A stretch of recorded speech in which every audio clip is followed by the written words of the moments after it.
Oke, Assalamualaikum Ustaz Dani. Waalaikumsalam warahmatullahi Bisa wabarakatuh. dimulai, Ustaz. Monggo. Oke. Assalamualaikum warahmatullahi wabarakatuh. Assalatu wassalamu ala asyrofil anbiya'i wal mursalin walhamdulillahirabbil alamin.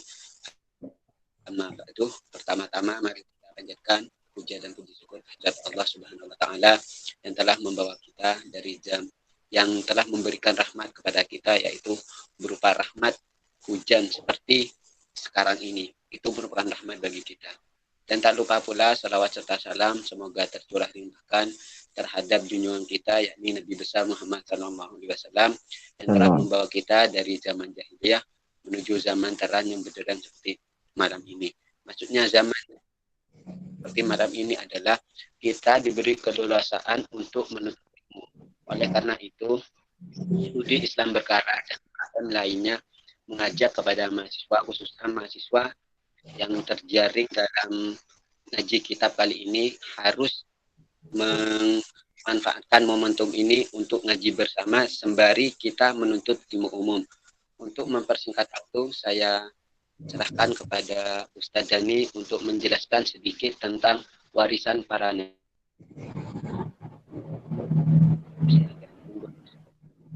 Suara saya jelas?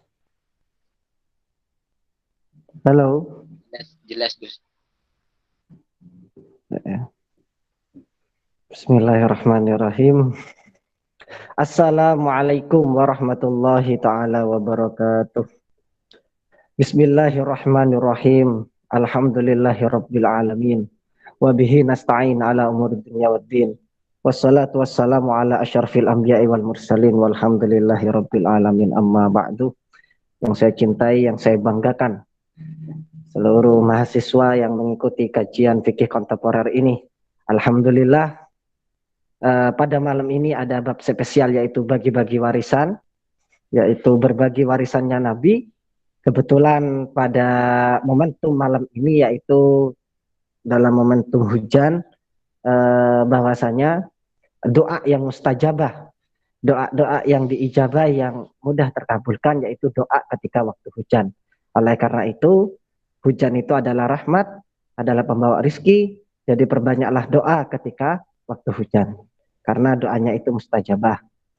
Baiklah, pada malam ini kita akan membahas tentang berbagi warisan Nabi Muhammad SAW. Tentunya kalau kita berbicara warisan, semuanya pasti senang, ya. Kalau ada orang yang tidak senang warisan, ini dipertanyakan orangnya. Semuanya senang warisan, ya. Apalagi warisan berupa harta. Namun bagaimana ketika ini warisannya Nabi? Warisannya Nabi itu wajib bagi kita semuanya, khususnya seorang muslim, untuk menerimanya. Hukumnya wajib. Kalau tidak mau menerima, ya jangan jadi seorang muslim, keluarlah dari muslim. Kenapa? Karena memang warisan inilah nanti yang akan menjadi pedoman bagi kita semuanya. Ini kebetulan saya membuka kitab Muwatta ini, saya langsung buka. Ada memang ketika di zaman sekarang yang sudah mulai pudar warisan-warisannya Nabi, itu perlu dikembalikan lagi, ya, agar orang mau dan menerima warisan-warisan Nabi yang sudah ada dan yang sudah disebarluaskan. Kenapa? Karena kalau tidak seperti itu, maka memang ini sesuai yang disabdakan Rasulullah SAW dalam kitab Bukhari Muslim. Ini ada hadis nomor 232. Budi al-Islamu ghoriban wa sayyaudu kama budi al-ghoriban fatuba lil ghuraba. Islam itu memang awal mulanya asing, ya, ghoriban, dan akan kembali ghoriban. Oleh karena itu fatuba lil ghuraba, maka beruntunglah orang-orang yang asing. Hal-hal yang seperti ini, seperti kajian pada malam ini, adalah hal-hal yang aneh, hal-hal yang asing. Malam Jumat enaknya keluar, kok ini malah ikut kajian. Hal ini seperti asing, namun dengan asingnya seperti ini, Rasulullah bersabda, fatuba lil ghuraba, maka beruntunglah kalian semua yang ada di sini, yang sekarang mengikuti kajian, antum semua termasuk orang-orang yang beruntung. Lantas warisannya Nabi itu apa? Warisannya Nabi itu sesuai yang diriwayatkan oleh Imam Malik pada kitab Al-Muwatta nomor 1594, taraktu fikum amrayni, aku tinggalkan dua perkara. Lan tadillu ma tamassaktum bihima. Dan insya Allah kalau berpegangan dua perkara ini tidak akan tersesat selama-lamanya, ya. Apa itu? Kitab Allah wa sunnah Nabi, yaitu Al-Quran dan hadis. Memang ketika beliau Rasulullah SAW sebelum meninggal itu meninggalkan dua perkara ini yang berpesan kepada Sayyidina Ali, taraktu fikum amraini, aku tinggalkan dua perkara ini. Kalau kita semuanya yang ada di sini dan siapapun yang berpegangan pada ini Al-Quran dan Sunnah, insya Allah, ya, insya Allah lan tadillu. Nah, di sini pakai lan, artinya itu tidak akan pernah, insya Allah tidak akan pernah tersesat, ya, kalau berpegangan teguh pada ini, karena ini memang warisannya Nabi, Al-Quran dan Sunnah. Makanya kalau kita terus mengkaji, menjaga dan melestarikan kajian-kajian yang bersumber dari Al-Quran dan Sunnah, insya Allah kita tidak akan tersesat. Amin Allahumma amin. Kemudian warisan yang kedua itu apa? Rasulullah SAW bersabda, ini dalam hadis Tirmidzi, ya, nomor 2682, innal ulama warasatul anbiya, innal anbiya lam yurithu dinaran wala dirhaman, innama warisul ilma faman akhadha bihi akhadha bihadzin wafirin. Sesungguhnya ulama itu adalah warisannya para nabi. Ulama itu warisannya para nabi. Ulama itu siapa? Orang-orang yang memiliki ilmu dzul ilm, ya. Bukan berarti waktu itu ada video yang beredar menyebar dan sempat viral, warisannya nabi itu siapa? Ya dabba, hewan-hewan melata, ular, gajah, semut, itu warisannya nabi. Itu keliru, itu tafsir kiri, itu tafsiran pribadi itu. Ini yang tidak boleh seperti itu. Jadi ulama itu adalah orang yang memiliki kapasitas keilmuan, ya, namun sesuai dengan bidangnya. Kenapa seperti itu? Innal anbiya alam yurithu dinaron wala dirhaman, karena nabi itu sesungguhnya tidak mewariskan dinar dan dirham, ya. Orang kalau sekarang dinar dirham, wah, ini uang emas ini, ya, sama uang perak. Kalau sekarang itu dolar, ya. Arti mudahnya itu saya sering mengartikan ke mahasiswa saya itu dinar dirham itu dolar, ya. Pasti semuanya suka, tapi Nabi tidak mewariskan itu, ya. Innama warisul ilma, tapi sesungguhnya para anbiya itu mewariskan ilmu, ya. Jadi warisannya Nabi itu ya berupa ilmu. Faman akhadha bi akhadha bihadzin fafirin. Maka barang siapa yang mengambil ilmu tersebut, maka dia telah mengambil bagian yang cukup banyak dari warisannya Nabi. Pada malam ini, seperti inilah cara kita mengambil warisan. Seminggu 2 kali. Ini salah satu contoh mengambil warisannya Nabi. Sedikit demi sedikit, kan memang harus sedikit-sedikit dalam mengambil warisan atau menuntut ilmu. Karena kalau kita langsung banyak, Ustadz saya tidak mau, saya langsung ingin belajar banyak. Saya ingin langsung pelajaran semester 1 sampai mata kuliah semester 1 sampai semester akhir. Saya ingin langsung kuasa. Ini sifat yang seperti ini adalah sifat setan. Kenapa? Karena ketika semangat yang menggebu-gebu tinggi, nanti akan hilang seketika, seperti itu. Makanya dalam kitab Qimatuz Zaman, yaitu pentingnya waktu itu, di situ dijelaskan menuntut ilmu ya sedikit-sedikit, ya. Qalilan fa qalilan, sedikit demi sedikit, kudaman bi kodamin, selangkah demi selangkah. Jadi kalau sedikit demi sedikit, insya Allah nanti juga akan banyak seperti itu. Ini persis waktu itu ketika diriwayatkan Abu Hurairah, suaranya kemeresek di HP saya. Jelas tapi suara saya? Jelas. Oh, jelas, ya. Waktu itu ada suatu riwayat yang menceritakan, riwayat ini masyhur sekali. Abu Hurairah itu ketika ada perkumpulan di masjid disuruh manggil para penduduk setempat, yaitu di pasar. Karena dulu itu kebiasaannya orang Arab adalah berdagang. Akhirnya Abu Hurairah disuruh Nabi, wahai Abu Hurairah, panggillah orang-orang pasar. Sekarang aku akan bagi-bagi warisan. Akhirnya Abu Hurairah ini datang ke pasar, kemudian woro-woro. Hei orang-orang pasar, hei orang-orang semuanya, Nabi sekarang mau bagi-bagi warisan. Bagi yang mau mendapatkan warisannya, Nabi harap segera ke masjid sekarang juga. Akhirnya para masyarakat waktu itu berbondong-bondong. Yang buka toko-tokonya ditutup, yang jualan roti-rotinya ditutup, yang lagi nyetak roti, ngadonan roti diberhentikan, yang punya warung makanan ditutup, Ibaratnya kalau sekarang yang punya Indomaret, Lipo, Roxy dan lain sebagainya itu ditutup semua. Kenapa? Karena Nabi mau bagi-bagi warisan. Akhirnya para penduduk waktu itu berbondong-bondong datang ke masjid. Kemudian kaget para masyarakat ini, para penduduk setempat ini bertanya ke Abu Hurairah, mana warisannya Nabi? Katanya mau bagi-bagi warisan Nabi. Oh, enggak ada dinar sama dirham di sini. Akhirnya Nabi menjawab, wahai wahai para penduduk desa, inilah warisanku. Warisanku itu apa? Ya ini majelis-majelis ilmu. Karena waktu itu majelis-majelis ilmu seperti ini itu berada di berada di masjid-masjid, yaitu berbentuk halakoh-halakoh. Halakoh itu artinya bulatan ya.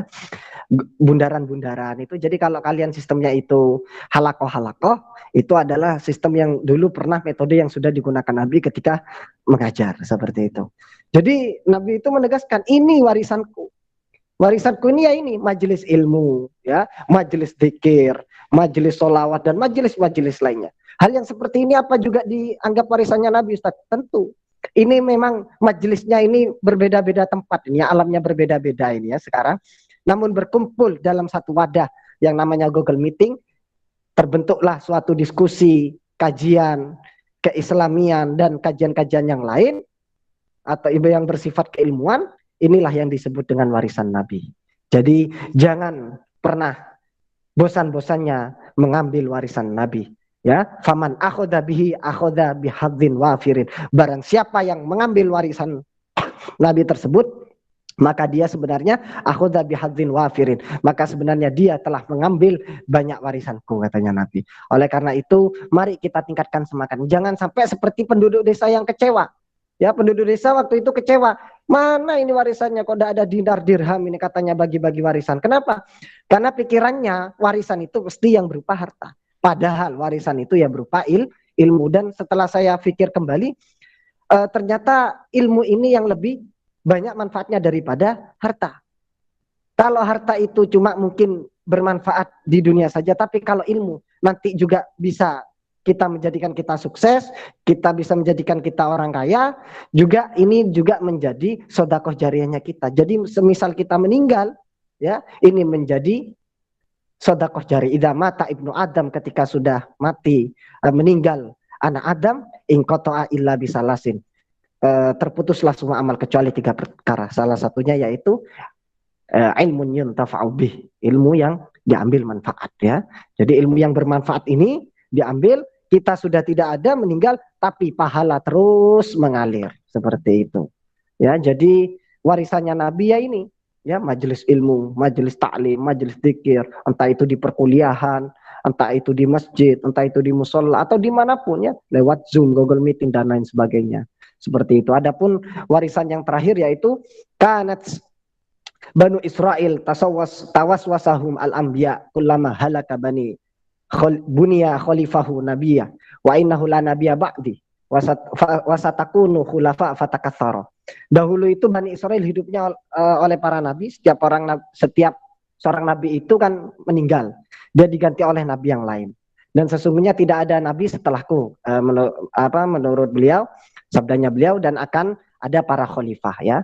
Namun khalifah ini juga termasuk warisannya Nabi karena penerus pejuang Nabi. Namun khalifah yang di sini ini khalifah fil ard, itu khalifah itu artinya adalah pengganti. Namun khalifah yang di sini tidak harus sistemnya itu sistem khilafah ya.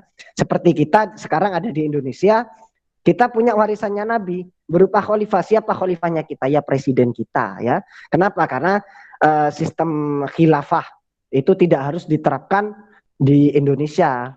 Apalagi Indonesia sudah ideologinya sudah jelas, tidak bertentangan, maka sesuailah, yaitu Pancasila, tidak harus diganti dengan alasannya ini kok tidak sesuai dengan syariat, ini tidak sesuai dengan Islam, ini tidak. Salah satunya hadisnya ini. Kenapa? Karena ini memang la nabiyya ba'di, tidak akan ada nabi setelahku, wasatakunu khulafa fatakatsar, dan akan banyak lagi ada khalifah-khalifah penggantiku, katanya Nabi. Fatakatsar, dan akan menjadi sangat banyak sekali. Namun perlu diketahui bahwasanya khalifah yang ada di negara kita ya presiden ini kita hormati, dan inilah termasuk salah satu warisannya Nabi. Kalau kita sudah berpegang teguh pada warisan Nabi ini, insya Allah ini yang disesuai dengan dalam surat At-Toha ayat 123 sampai 124. Famanittaba'a, ya, hudayah barang siapa mengikuti, ya, berpegang teguh pada petunjukku, fala yadhillu, maka dia tidak akan tersesat, wala yashqa, dan tidak akan celaka, waman a'radu an dzikri fa innalahu ma'isyatan dhanka, dan barang siapa yang berpaling dan dari peringatanku, maka sesungguhnya baginya penghidupan yang sempit, maka dia termasuk nanti ma'isyah dhanka, dia akan mengalami kehidupan yang berat. Kenapa? Karena tidak berpegangan pada warisannya Nabi, ya. Jadi kesimpulannya, warisan Nabi itu adalah hukum menerimanya adalah wajib. Warisan yang pertama yaitu berupa Al-Quran dan hadis. Insya Allah kalau berpegangan pada ini tidak akan tersesat. Kemudian yang kedua yaitu para warasatul anbiya, para pewaris Nabi, yaitu ulama. Jadi pada kesempatan ini mari kita lebih semangat lagi dalam menggapai warisan-warisan Nabi. Insya Allah kita dengan mengikuti kajian ini pada malam Selasa dan malam Jumat, pada malam Rabu dan malam Jumat, istiqomah, insya Allah ini kita termasuk yang dikatakan Nabi, faman akhadha bihadzin wafirin. Kita termasuk orang yang mengambil warisan yang sangat banyak sekali. Namun sebenarnya kalau kita berbicara warisan, banyak hal yang sering terjadi dan sering ditanyakan juga kepada saya, Ustadz, bagaimana kalau warisan yang berupa harta? Ini ada orang kaya atau gak kaya sekali lah, setengah kaya misalnya, orang tuanya punya sawah, punya rumah, punya kendaraan, dan punya uang misalnya. Namun ketika meninggal, warisannya itu dibagi rata agar tidak tukaran misalnya. Ini tidak akan saya jelaskan di sini. Nanti kalau ada yang tanya, baru akan saya jawab seperti itu. Karena ini sering terjadi. Kebanyakan orang sekarang sudah tidak memakai ilmu faraid, ilmu warisan, tapi langsung dibagi sama rata, sama rasa, dalam tujuan agar tidak terjadi bentrokan biasanya. Namun bagaimana nanti secara sudut pandang fikih seperti itu. Namun yang terpenting bagi kita semuanya, mari kita tingkatkan semangat kita dalam menggapai warisan Nabi ini.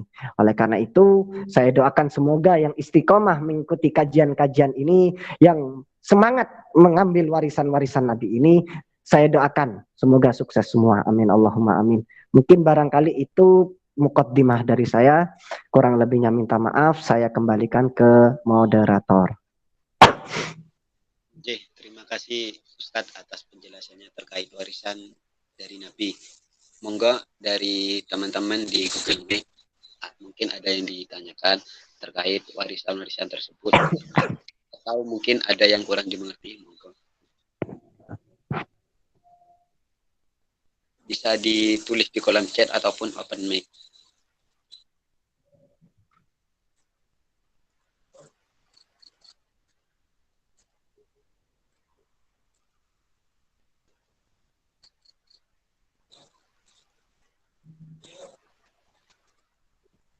Saya tambahi ya sambil menunggu yang bertanya. Ini memang ada hadis dari Ibnu Majah. Salah satunya manfaat dari warisan Nabi itu adalah sayati 'alan nasi sanawatun khadda'atun yusaddaqu fiha al-kadzibu. Akan datang pada tahun-tahun yang banyak sekali pada tahun-tahun itu adalah banyak sekali terjadi hoax ya atau fitnah. Banyak sekali khadda'at, penipuan ya. Yaitu siapa? Al-kadzibu, orang-orang yang pendusta, wa yukadzibu fiha as-shadiq wa yu'manu fiha al-kha'in wa yakhawinu fiha al-umin wa yantiku fiha ar-ruwaibidah. Dan juga orang yang jujur itu dianggap dusta, orang yang dusta dianggap jujur. Kemudian nanti di saat itu akan muncul orang yang bernama Ruwaibidah ya. Kemudian sahabat itu bertanya ke Rasulullah, siapa Ruwaibidah itu? Apa Ruwaibidah itu ya Rasulullah? Wa ma Ruwaibidah? Qala ar-rajulu ats-tsafi fi amril amah. Ada seorang yang berbicara, ada orang bodoh yang berbicara atau memimpin dalam ruang lingkup besar dalam masyarakat luas seperti itu. Jadi kalau kita tidak berpegangan pada warisan Nabi ini, maka nanti yang terjadi adalah kerusakan-kerusakan, dan nanti juga akan datang tahun-tahun hoax, tahun-tahun fitnah. Ya sekarang ini mungkin ya, dan juga di situ nanti akan muncul ruwaibitoh. Ya, ruwaibitoh itu siapa? Yaitu ar-rajulu at-tafihu fi amril amah. Orang yang selalu berbohong, pendusta, yang akan selalu berbicara di depan umum. Kalau kita tidak berpegangan pada warisan Nabi, ya, lantadillu ma tamassaktum bihima, maka ya pasti tadillu, nanti tersesat kalau tidak berpegangan itu. Oleh karena itu, mari kita terus tingkatkan. Jangan sampai nanti Islam ini kembali seperti awal, ya. Karena Islam ini sudah dulunya asing, wasaya untuk kama budi agoriban, kemudian kembali lagi seperti asing. Kita yang asing seperti ini jangan sampai malu, ya. Kenapa? Fatu balil ghuraba. Ya, beruntunglah kalian orang-orang yang dianggap asing ini, ya. Itu kok ikut kajian, buat apa ikut kajian? Oh, itu buat apa ngaji? Buat apa ini? Buat apa zikir? Buat apa bersolawat? Buat apa mengadakan kajian? Misalnya ini kampus UNED besar. Lantas untuk apa membuat kajian-kajian seperti ini? Apalagi malam Jumat. Nah ini, kenapa? Karena hal yang seperti ini dianggap asing. Tapi Rasulullah sudah bersabda jauh-jauh sebelumnya, 15 abad yang lalu, fatuba lil ghuraba. Beruntunglah kalian, hei orang-orang asing, ya. Kita semuanya ini adalah ghuraba, ya. Fatuba lil ghuraba. Itu, ya. Monggo silakan yang mau bertanya.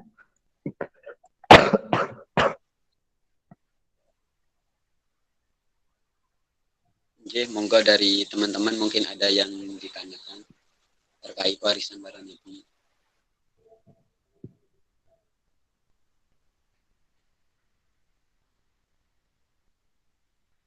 Oke, ini ada yang mau ditanyakan, Gus.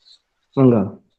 Assalamualaikum Ustadz, saya mau tanya, apakah ketika tahun penuh fitnah itu akan ada hadis-hadis yang dipalsukan juga? Terkait hadis-hadis yang dipalsukan, itu sudah terjadi pada zamannya Nabi. Saya lupa itu namanya itu. Ada beberapa sahabat yang memang itu sering memalsukan. Tidak hanya hadis tapi juga Al-Quran. Tidak hanya hadis tapi juga Al-Quran. Oleh karena itu banyak sekali hadis-hadis palsu yang beredar, banyak Al-Quran yang beredar, sehingga pada zamannya Utsman itu kan kemudian dibukukan. Dalam rangka apa? Hadis-hadis yang sudah paten, yang sudah kuantitasnya itu sudah sudah sahih, ini dibukukan, kemudian yang Al-Quran juga seperti itu, sehingga tidak terjadi tanakut kontradiktif antara hadis satu yang lain. Hadis-hadis yang seperti ini banyak sekali, ya. Saya kasih contoh, ini kebetulan semester kemarin saya ngisi mata kuliah ilmu hadis. Salah satu hadis-hadis palsu, Al-Badinjan, ya, terong. Nah, ini terong ini ternyata ini hebat ini, ya. Al-Badinjan syifa'un likullil amrod. Terong ini adalah penyembuh bagi segala penyakit, ya. Bagi yang sakit, bagi yang kena kanker, bagi yang impoten dan lain sebagainya, ini makan terong. Ini bikin sembuh. Nah, ini salah satu contoh hadis murah. Ini sudah ada dari dulu. Nanti untuk mengeceknya ini hadis sahih atau palsu, itu dilihat dalam kitab ilmu diroyah dan riwayat nanti, ya. Ilmu diroyah dan ilmu riwayat, nanti ketahuan nanti palsu apa enggak, nyantai itu dari sanadnya, matannya, perawinya, seperti itu. Banyak sekali hadis-hadis palsu. Kalau sekarang sudah kemungkinan sudah tidak ada, ngapain nyari hadis palsu? Hadis palsunya itu sudah banyak. Cuma memang ada cara unik memang ketika melihat hadis palsu. Saya itu yang terheran sampai sekarang itu ketika Imam Ghazali dalam kitab Ihya Ulumuddinnya, itu banyak ulama yang mengomentari hadis yang diriwayatkan itu banyak yang palsu, kemudian juga banyak yang dhaif. Hadis-hadis yang ada di kitab Ihya Ulumuddin. Itu kan sudah lama, sebenarnya hadis-hadis palsu itu sudah beredar lama. Kita mau nyari hadis kayak apapun ada sebenarnya. Tapi untuk mengetahui ini palsu tidaknya, kita kan butuh ilmu, ya. Nanti Ada ilmu mustalahat hadis, itu ilmu dirayah dan ilmu riwayat. Salah satu kehebatannya Imam Ghazali dalam menentukan hadis itu dengan mencium baunya. Kok hadis ini dicium baunya adalah wangi, maka itu dianggap sahih. Dan juga ketika itu dianggap bau, maka dianggap tidak sahih. Seperti itu, dhaif. Ini yang kehebatan beliau, karena beliau ini adalah seorang wali. Namun memang banyak kritikan-kritikan mengenai kitab Ihya itu banyak yang tidak sahih. Dan juga beberapa kitab yang lain.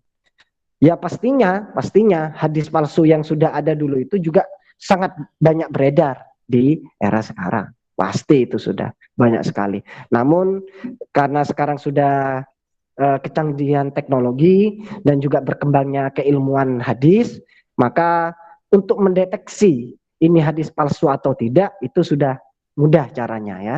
Kemudian juga mengenai hoax juga seperti itu, karena kita sudah di zamanil fitnah, yaitu fi sanawat khoda'at, tahun-tahun hoax, tahun-tahun fitnah.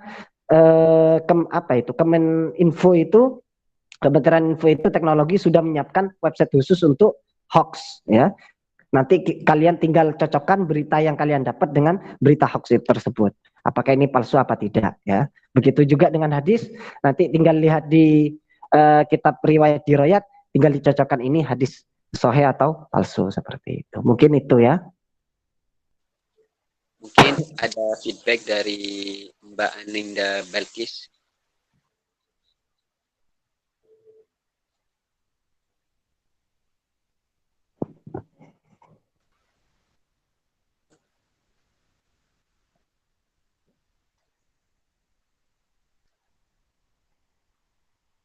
Oke, terima kasih katanya Ustaz.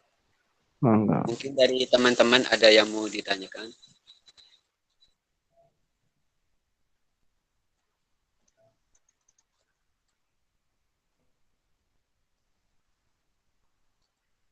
Oke, mungkin saya ingin bertanya Ustaz. Monggo. Oke,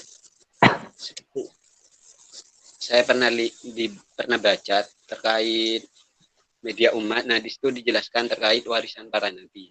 Nah, warisan para nabi itu pertama itu Al-Quran dan Al-Hadis, terus yang kedua ulama, terus yang ketiga khilafah. Nah, mungkin yang paling utama khilafah Ustaz. Takutnya nanti kalau negara ini tidak mendirikan khilafah berarti tidak tidak sesuai dengan syariat. Ustaz. Terima kasih Ustaz. Pendirian khilafah nanti itu bisa dibuka dalam kitab itu apa namanya, Nasbul Imamah, pembahasan Nasbul Imamah, pengangkatan imam. Ahkamus Sultaniyah, kitab Ahkamus Sultaniyah ada di situ. Ada beberapa persyaratan khusus untuk mendirikan negara khilafah. Jadi tidak sembarangan kita pas di mana kita bertempat, kemudian di situ kita bisa mendirikan khilafah. Misalnya kita berkunjung di New Island, di Islandia Baru. Kemudian kita di sana tiba-tiba ingin mendirikan khilafah. Tidak bisa seperti itu. Saya juga pernah baca di Fiqhus Sunnah ataupun Fiqhus Islami itu pendirian khilafah ada syarat-syarat tertentu, ada syarat-syarat khusus dalam pendirian khilafah.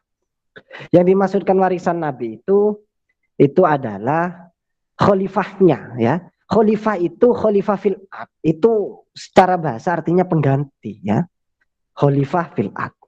Namanya pengganti itu kan istilah bahasa Arab. Pengganti itu kan tidak harus sama persis. Kalau sama persis ya berarti kan Nabi, seperti kan tidak mungkin ya, karena akmalun nas, manusia yang paling sempurna, afdolun nas dan yang lain sebagainya itu adalah Nabi. Sedangkan manusia kan hanya makhluk yang penuh dosa, seperti itu. Bahkan istilah Jawanya itu menungso. Kenapa kok dikasih nama menungso itu? Karena meneng-meneng yaitu so. Itu salah satu singkatannya. Jadi mengenai sistem khilafah itu ada syarat-syarat tertentu untuk mendirikan negara khilafah. Salah satunya negaranya itu harus muslim ya. Negaranya harus muslim. Mayoritas itu adalah muslim. Kemudian yang kedua itu siap menerima konsekuensi sesuai aturan syariat, seperti berlakunya kisos ya, berlakunya jinayat, hukum cambuk bagi pezina, hukum cambuk bagi peminum homer, hukuman potong tangan bagi orang yang pencuri, asari kuasari kotu faktau aidiyah, siap hal-hal yang seperti itu. Namun di negara kita, khususnya di negara Indonesia, itu tidak bisa terjadi hal yang seperti itu. Kenapa? Karena memang ideologis yang sudah ada di negara kita.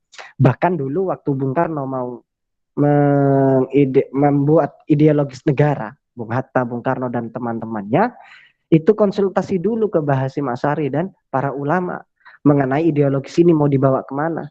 Akhirnya ketepulah Pancasila. Pancasila ini adalah hasil dari pemikiran-pemikiran para ulama seperti itu. Karena tahu kondisi yang sebenarnya bahwasanya Indonesia ini dulu awalnya adalah mayoritas adalah orang-orang Hindu. Ya, sehingga ketika dirubah sekaligus maka ya akan terjadi goncangan. Ya nun sewu, kalau seandainya dulu itu tetap pakai misalnya sesuai dengan syariat, langsung sistem khilafah, mungkin tidak akan berdiri seperti ini Indonesia. Contohnya apa? Lihat saja negara-negara Syarqil Ausat, negara-negara timur, ya.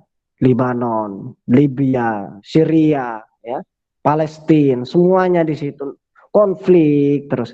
Kalau di Palestina itu tidak murni dari tidak murni dari Israel saja.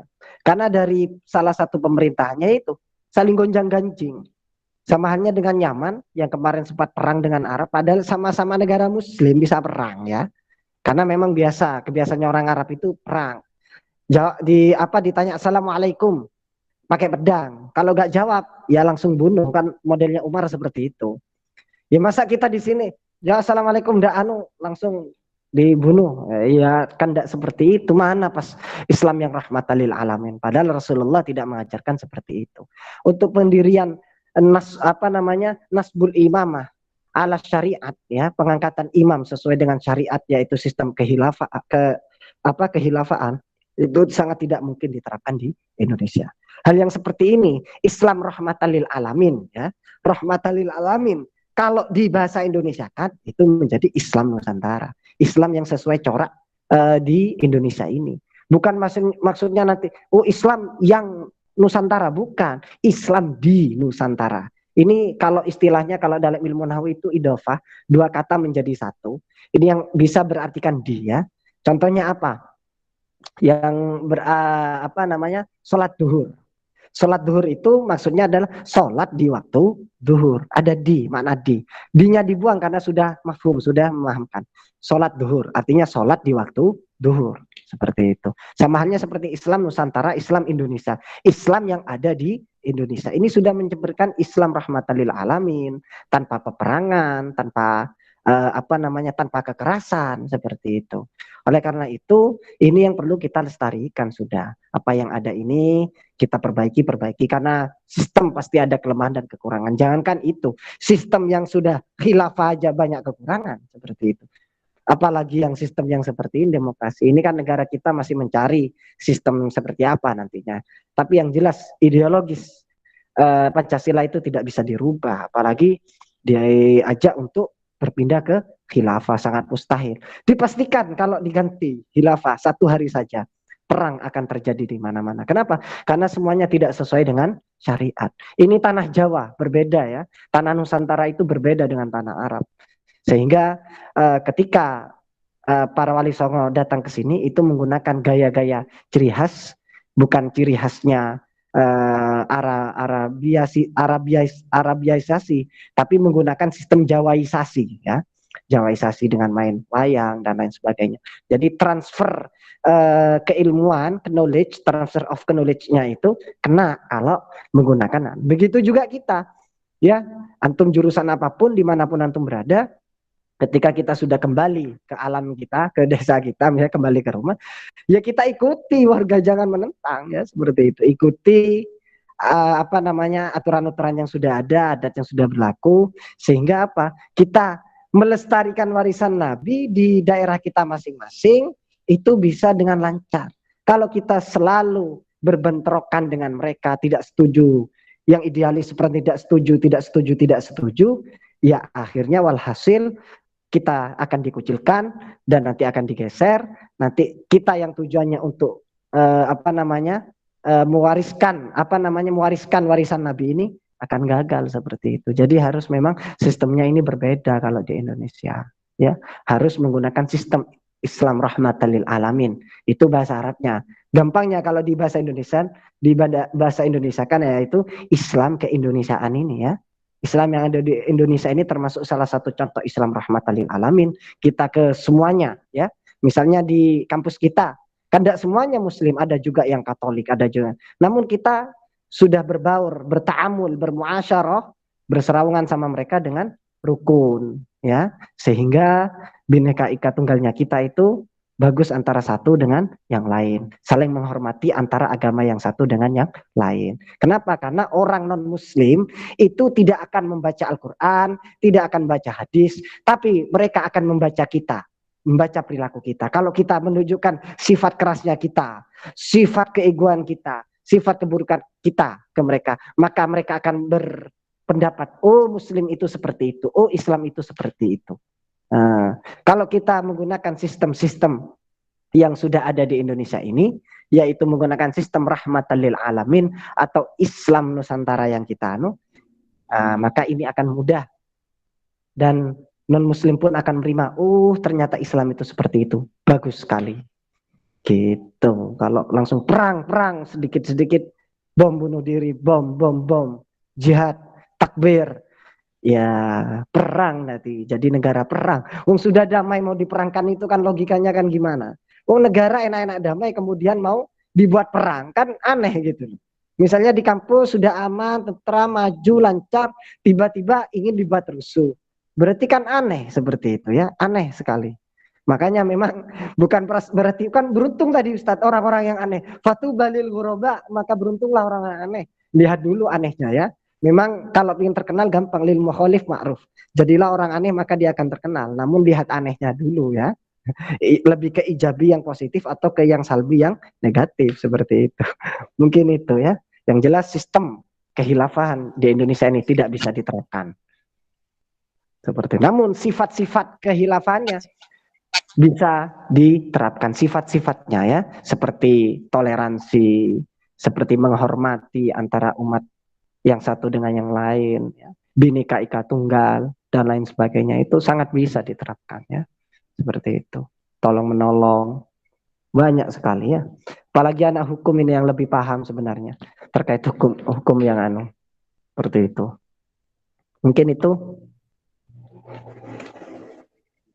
Terima kasih atas jawabannya Ustaz. Mungkin dari teman-teman yang lain ada yang ditanyakan.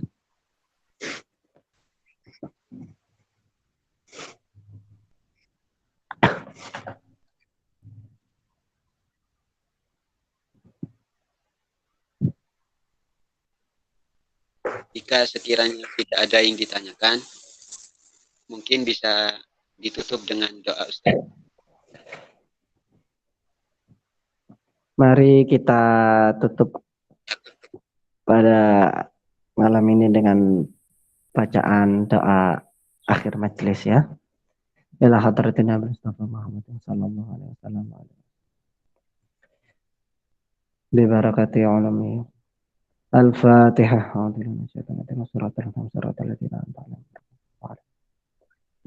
Subhanakallahumma wa bihamdika. Alhamdulillahi rabbil alamin.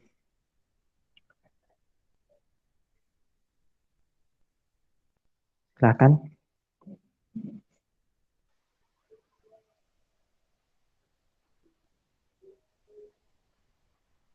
Saya kembalikan ke Kafa ya. Cukup tutup doa akhir majelis, kan hafal semua kan sudah.